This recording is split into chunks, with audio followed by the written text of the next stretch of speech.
Hello, my name is Brehon Mills, and I would like to welcome you back to the channel. Congress has just blessed off on the $900 billion stimulus bill. All right, so I took some time doing some research over the internet, and a lot of times it's kind of difficult to find out where the money's going. And so I did come across some information, and I wanted to share this with you all, and hopefully it'll be, good learnings for you and me and many others. All right. So where is the stimulus money going? All right. So the first 286 billion will be paid in direct aid. 286 billion in direct aid, including $600 checks and $300 weekly unemployment benefits.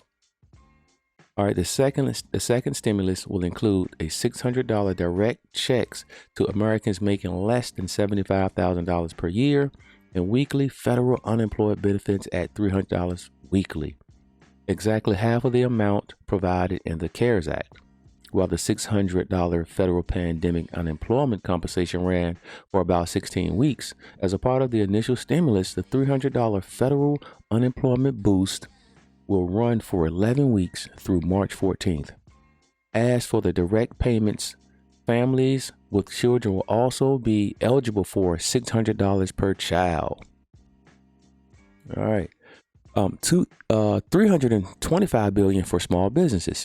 The bulk of small business aid, some 284 billion, will go to forgivable loans as part of the Paycheck Protection Program, allowing businesses with fewer than 500 employees to cover payroll, rent, and utilities. Another 15 billion will go to live venues, cultural institutions, and movie theaters as part of the Save Our Stages Act, which has been incorporated into the larger stimulus. So this is good news. So again, the movie, the AMCs and the Cinemarks will receive some type of funding. Okay, so again, that will greatly reduce the possibilities of those companies possibly going bankrupt or forever closing their doors. All right, so that is great for the for live venues and places like Cinemark and Airmark. All right, $82 billion for schools. Most of the spending for schools is divvied up between the elementary and secondary school emergency relief fund, $54.3 billion. And the Higher Education Emergency Relief Fund, $22.7 billion, programs that provide funding to states to distribute to schools according to local demands. Money from the CARES Act allotted to ESSER mostly help state education departments build out technological capacity for remote learning or support nutritional service. All right, 69 billion for public health measures, including vaccination and testing. Funding for direct efforts to combat the pandemic include 20 billion for the Biomedical Advanced Research and Development Authority, the office within the Department of Health and Human Services for vaccine procurement and distribution. The Centers for Disease Control and Prevention will also receive 9 billion for the vaccination effort. States will also receive $22 billion for test to trace programs, which are crucial to understanding and slowing the spread of the virus in the months before vaccines begin to have the population level effect. All right, we do have $20 billion going to Biomedical Advanced Research and Development Authority. So we do have, look for some opportunities there where we could look for, research companies to invest in. All right. $45 billion for transportation, including over $4 billion for MTA.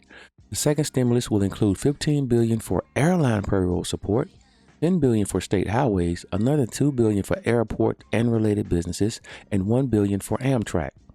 Wrapped into the $14 billion secured for public transit is a sum around $4 billion for the MTA, which received the same amount of funding as it did during the CARES Act. As Curb notes, the aid will stave off 40% reduction in subway services and 9,000 layoffs that the MTA had previously proposed as necessary measures for balancing the huge budget gap caused by the pandemic-driven decline in ridership. All right, so we see there that the airlines will receive some stimulus.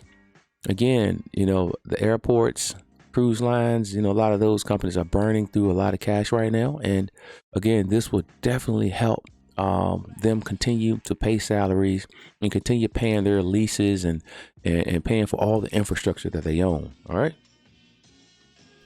$25 billion in rental assistance. One of the few areas in which the second stimulus expands on the CARES Act is the rental assistance, providing aid to qualified families who are not able to make rent or pay off past due rent. These funds can be also used for rent and utility payments. The measure also extends the imperfect CDC eviction moratorium through January 31st, 2021. As many as 20 million families have fallen behind on rent during the pandemic.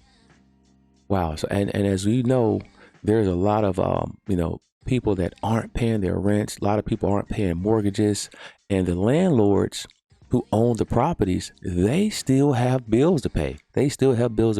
So hopefully, this program will help those folks make payments and also help those landlords out. All right, because landlords are definitely struggling during this point in time, and I can really foresee a lot of houses coming on the property in the near future, because a lot of these landlords, they can't continue owning all these properties and not having any funds to pay for them. So, but hopefully, this bill will help those folks out. All right.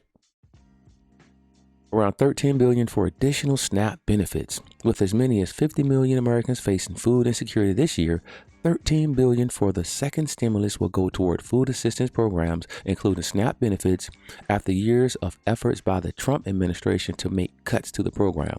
The bill will include another $13 billion in direct payments, buys, and loans to farmers who have taken hits during the pandemic. Again, so we're taking a look at that. We're helping out the farmers, which is a huge plus. All right, so we are, helping the American people in various ways. All right, with this stimulus. All right, here's some other stuff that was in the stimulus.